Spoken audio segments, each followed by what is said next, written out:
Sector की बात करते हैं रवि, जिस तरीके से हमने तेजी देखा है, खासतौर पे एफएमसीजी स्टॉक्स में देखिए, ब्रिटानिया जैसे स्टॉक्स देखिए, उसमें अच्छी खरीदारी देखने को मिली इस हफ्ते, एक बड़ी तेजी देखने को मिली। तमाम वैसे स्टॉक्स दिखाइए, करीब 2.5% की मजबूती थी। आप चाहे ब्रिटानिया दिखाइए, कोलगेट दिखाइए, प्रॉक्टर एंड गैंबल जैसे स्टॉक्स दिखाइए, इन सब में हमने देखा कि इस हफ्ते थोड़ी खरीदारी का रुझान बनता हुआ देखा है। HUL दिखाइए, ITC दिखाइए। ये क्या चुनाव से पहले कंजम्पशन स्टोरी हो रही है? क्योंकि एक चीज़ तो अच्छी बात है, कंजम्पशन स्टोरी जब भी आएगी भारत में, अगर गाँव की बात करें, चुनाव की तरफ हम जा रहे हैं, तो एक चुनाव है, फिर अगले साल एक और चुनाव है, तो रवि कहीं ना कहीं जो है ना, उन चीज़ों की डिमांड बढ़ती है जिसकी कॉस्टिंग थोड़ी कमी है। साइकिल की मांग बढ़ेगी, बाइक्स की मांग बढ़ती है, हम देखते हैं बहुत बड़े महंगे चीज़ों की डिमांड तो बहुत कम देखने को मिलती है। क्या वो ट्रिगर इंट्रैक्ट होना शुरू हुआ है? और ख़ासतौर पर मुझे ITC पे आपकी राय चाहिए, और इसके अलावा कोई और FMCG स्टॉक जो आपको पसंद आता हो।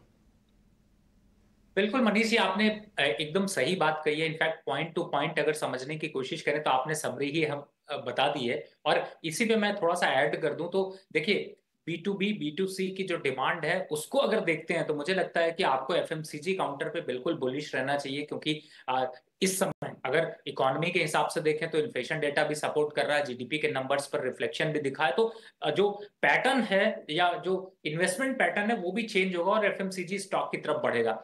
आपने पर्टिकुलर ITC की बात की, देखिए ITC ने तो सिर्फ 2 दिनों में ही जबरदस्त जंप दिखाया, जहां पे वो 436-37 के पास ट्रेड हो रहा था, 450 का आंकड़ा दोबारा क्रॉस कर गया और बंद हुआ 449 पे। लेकिन मुझे लगता है ये अभी थोड़ा सा यहाँ पर कंसोलिडेट करने के बाद एक अप ट्रेंड दिखाएगा। और टारगेट की बात करें तो एक बार 470 रुपए, जो पिछली बार आपको थोड़ा सा स्ट्रगल करता हुआ दिखा था, वो टारगेट के लिए अचीव हिट करता हुआ नजर आएगा। दूसरी तरफ पूरे कंपैरिजन अगर करते हैं तो एक अंडर वैल्यूड स्टॉक, या फिर ये कहें कि बहुत कंसोलिडेशन कंटिन्यू आपको देखने को मिल रही है, वो है यहाँ पर डाबर।